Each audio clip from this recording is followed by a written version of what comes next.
Welcome to another episode of Don't Panic Geocacher. My name is Arjen and I go by Waterfan5 on the geocaching.com website. I'm here to talk to you about geocaching puzzles, and in this episode I'm going to talk specifically about the Pigpen Cipher. But not just the Pigpen Cipher by itself, and I will explain what it is and how to decode it, but I will also show how the Pigpen Cipher is used in mystery caches for a lot of other types of techniques. The Pigpen Cipher is very suitable to kind of trick the solver, and I'm going to show some examples of how the Pigpen Cipher is used for some other type of mystery caches. So here is an example of a puzzle with the Pigpen Cipher as intended. Now in Pigpen, every symbol stands for a specific letter, and it becomes kind of like a cryptogram. So you have to decode each symbol to its particular letter, and that typically then forms a text. So in this case, the puzzle I put here, the degrees, is in north 34, west 82, and you have to decode all the characters to get a text that will then give you the coordinates. Here you see a quick cheat sheet of what the letters are, and I will show you a website later on as well that will show you the same transformations. So in this case, the way to interpret this is that this is one that is a block with a dot inside, so we have to go to the one with the dots, and then the one in the middle that basically has the edges is the letter N.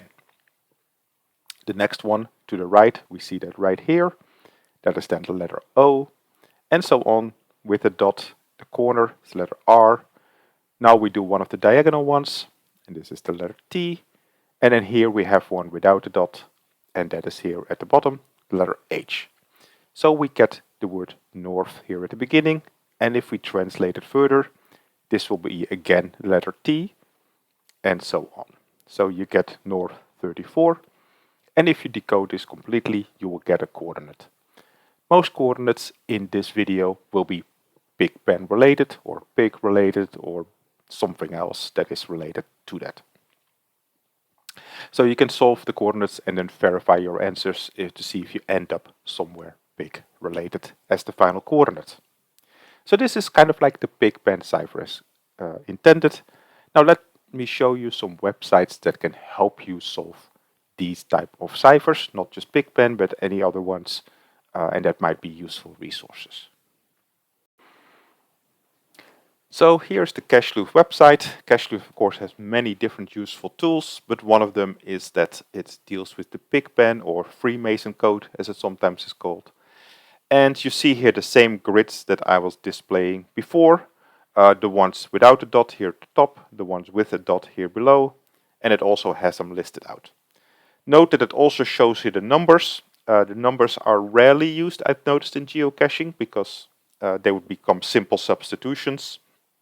But you could utilize them in a puzzle, and you see how they form within the grid, right? They are, instead of having just the four diagonals, it now puts the numbers in there as well and uses the ones with the three edges to represent the numbers.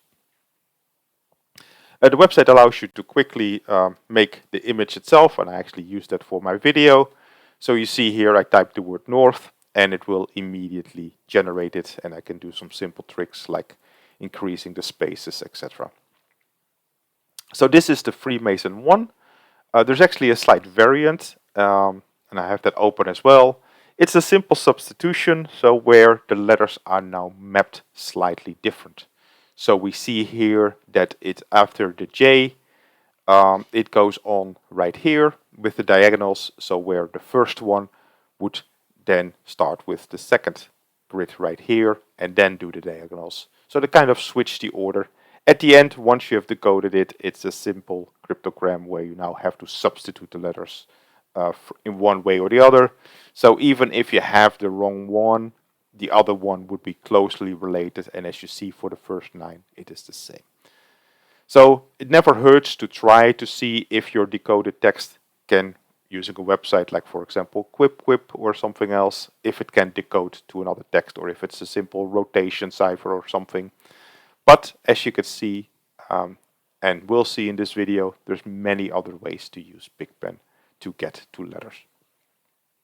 So this is the cache loop site. There's other sites that do it as well, but it gives you a quick overview and allows you also to generate Pigpen for you.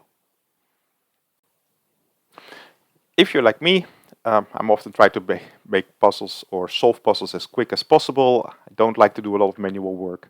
So on a desktop, I can copy the image to a clipboard, and then in this tool, Character Mapper, it's one of the tools I created, you can paste the image right there. So you click on this little text here and then do Control V. So let's just zoom or zoom out in this case so that we can see it. And this one allows you to simply just select the piece of text. So here, for example, and then it will find like-minded characters. Now we have to be careful here because it finds way too much. So we have to set the threshold a bit higher. So we say, okay, we want it pretty high, and now it will only select those, and then say, okay, yes, that is good. And I click accept, and I say all of those are ends. So instead of having to select each one individually, I can now select a whole bunch, do the same one again. This is too high. No, still not good enough. This looks good. So these are the letters O, and so on. So now we can already start looking at more. Of course, we can decode more, but sometimes you can quickly figure out just words. So for example, we think like, oh, this must be the word 9, so this must be the letter E, right? And again, we have to set the threshold higher here to get it correct. We can also select them individually, so we could say only this one is an E, and then select all the other ones individually, like this.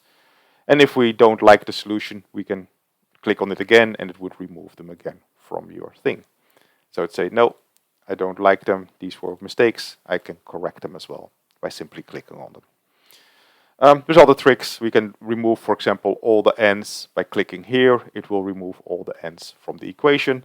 And note, it will keep track of the letters. So at the end, if we do all this, so, and select this here, again, we see that it will put the ends back into play. So we don't have to keep track of it ourselves. There we go, that's all the R's, and so on. So we see here north, and of course this will start forming north 34, right? So we can already start seeing it. So here's just a little tool that can help you sometimes, not only for this, but for many of other of these characters that you only have to do with a maximum like 26, right? If it's 26 letters. Can save you a lot of time, especially if there is a large amount of things to decode. Pigpen is not only used by, of course, geocaching puzzles, but lots of puzzles use Pigpen Cipher in all kinds of spaces, also outside geocaching.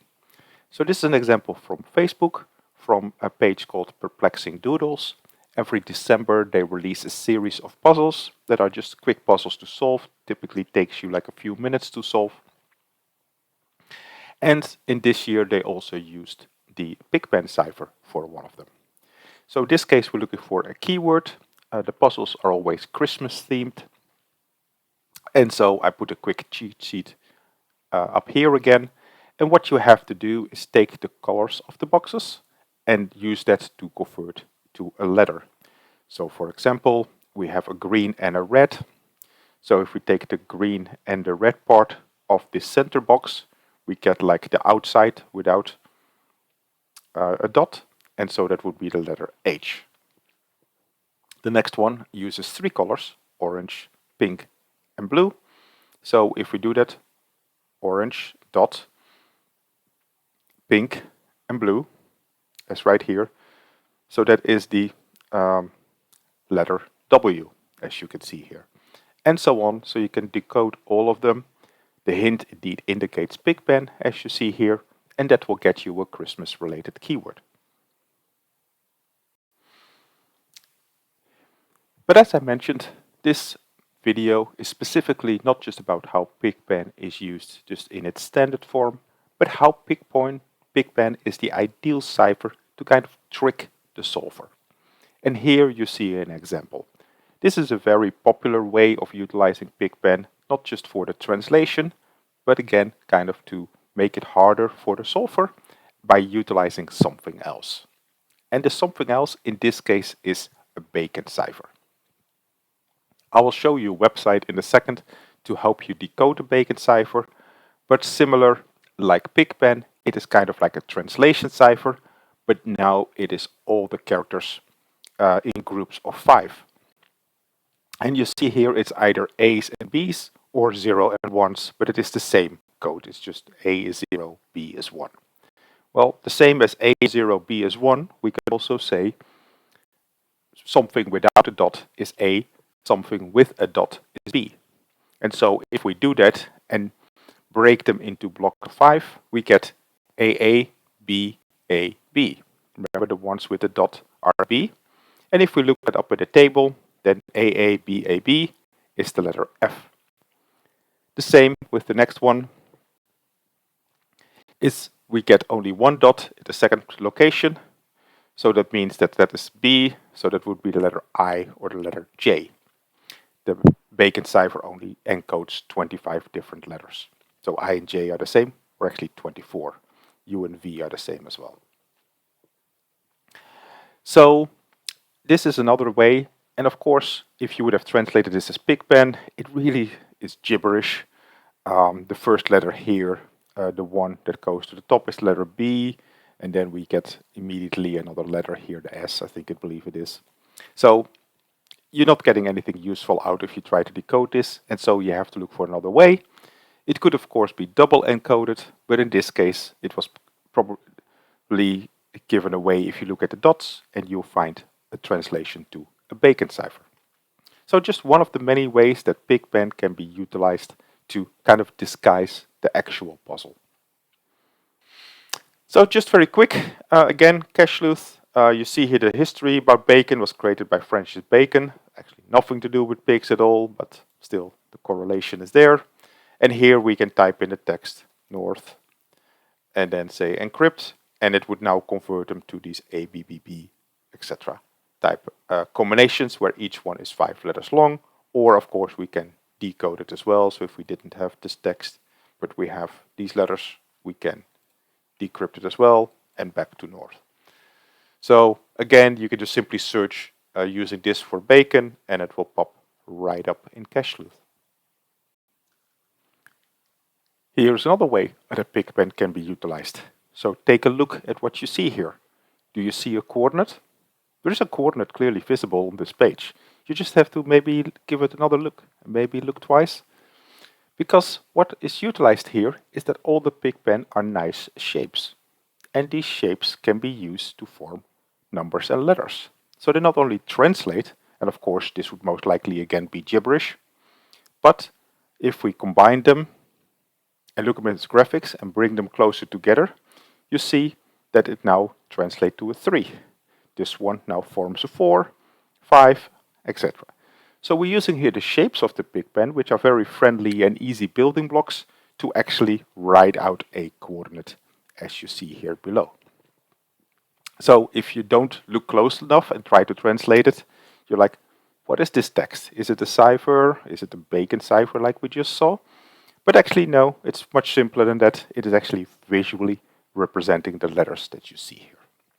So again, a very easy way to sort of translate the Pigpen cipher to a specific coordinate.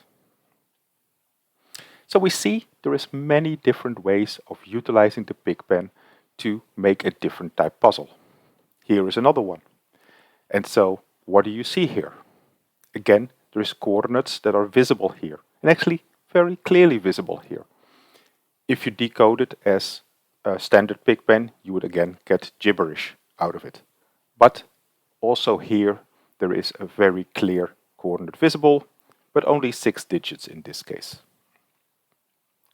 We're utilizing the fact here that all the dots are kind of what we have to color, like this.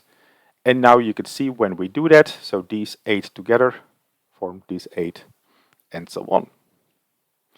And so now we have the 6 missing digits and we have a coordinate. So an easy way to trick the solver into another style of puzzle. And you can do this in many different ways. So we saw earlier, we saw it being utilized as a Bacon, we saw it as a visual, and now it is utilized just very physically as just creating graphics, right? display numbers. But of course we can do other variants like displaying Morse code, displaying anything. Could even be like a QR code, for example, that you could display here by having all the dots be the black parts of the QR code and all the no dots be the white part of the QR code. There's many different variants of how to utilize what is a dot, what is not a dot, and how it should be interpreted. So many different ways of utilizing Pigpen, and that's why it's such a popular cipher to utilize in mystery caches, since there is so many misdirections that can be used. Here we see another one. Now the hint sort of here is that we don't use the diagonal versions, although you could include them in this puzzle as well. But there's other things that define the same grid as we saw at the beginning for Pigpen. So we see that right here being utilized for this one.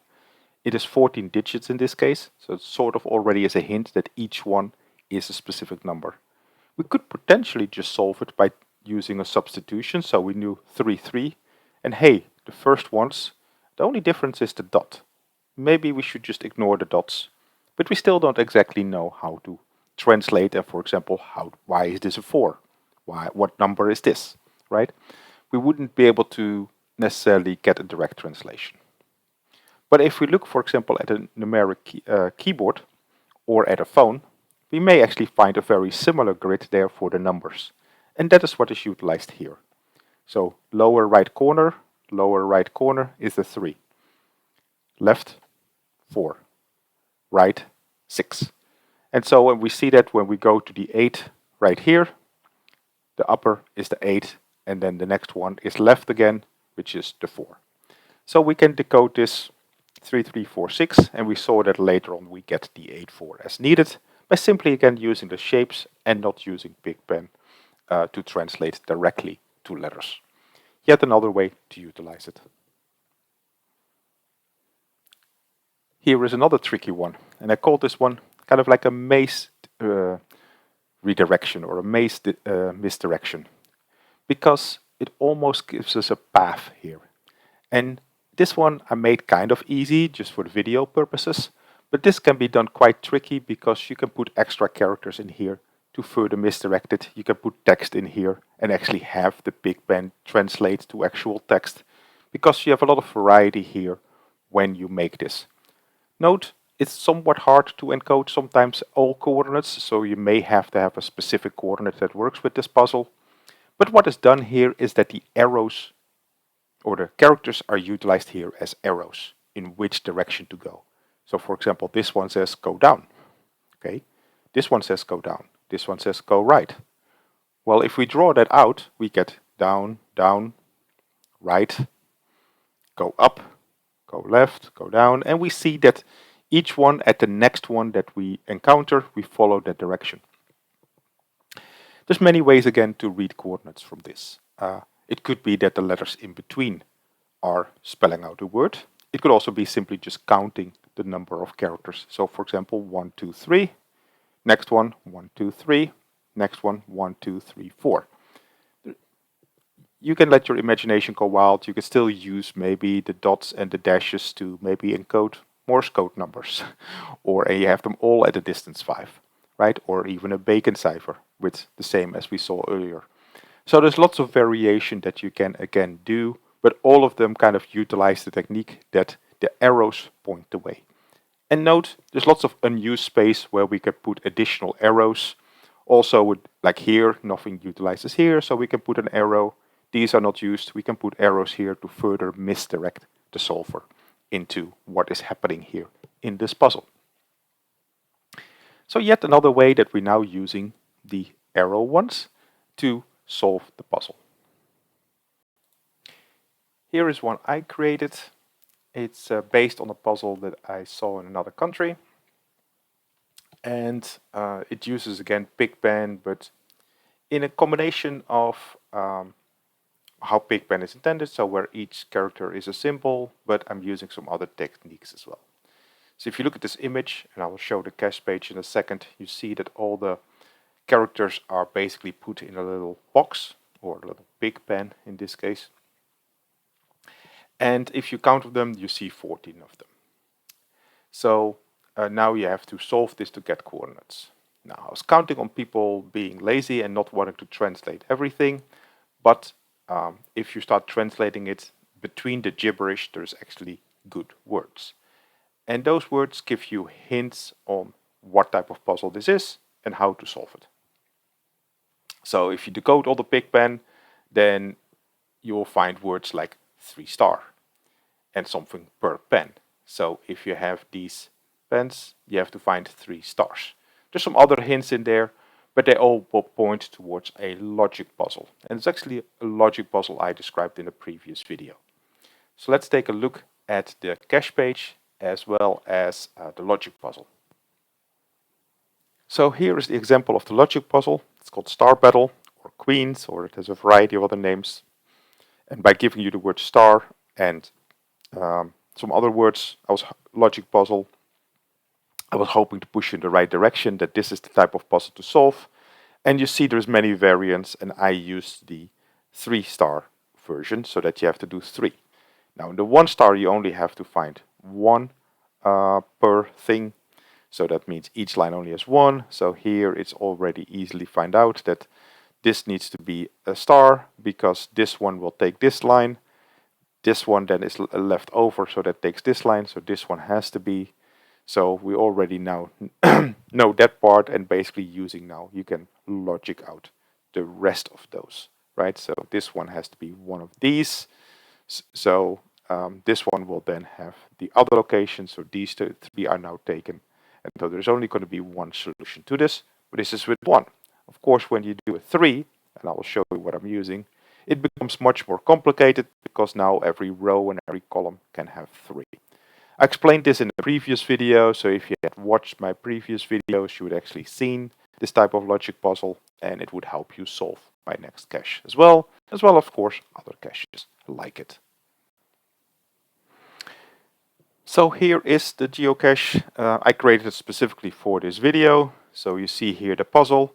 See, there is not many solvers out here, but I'm happy to say that Lydia Simmons solved it without any hints and was the first one to solve it. But even that took like a significant amount of time because, as I mentioned, it is easy to just give up on the translation. Now, I already showed you a tool to make it a little bit easier to do the translation. But if you don't do that and don't recognize the words, you may not recognize the puzzle, or you may not recognize how to get coordinates. And of course, I will show you both of how to do that. But since it has been found, note I adjusted the cache page a little bit to hide the solution. But now it has been found, and so I'm more than happy to give some hints on how to solve this. So this is the solution that you have to use. So I put all piggies in the right spot so that every row and every column has 3 piggies, but also every pen has 3 piggies as the logic puzzle decides. So now the next step is how to get coordinates of those. And similar like how to solve this puzzle, to get the coordinates is also encoded in the text itself. You just have to decode more Pigpen letters. So this is the letter S, the letter U, and the letter M, and so on. So if you decode more of the text, it will tell you exactly what you need to do to decode and get coordinates out of this. So that is the end of this video. I hope you enjoyed it, learned some new things, learned some new variations that if your Pigpen gives gibberish of how you still might be able to solve this, and to look at some of the other things like the dots or the directions or some of the other variations. If you're not yet subscribed, I recommend you subscribe. That way you get notified about new videos that I release and learn more techniques about puzzles. You can also give me feedback. You can comment on this video. You can also contact me on the geocaching.com website. Or if you're not a geocacher, you can also contact me by email. And you see the email here below. With that, thank you very much for your time. Hope you enjoyed it and looking forward to seeing you again at the next video.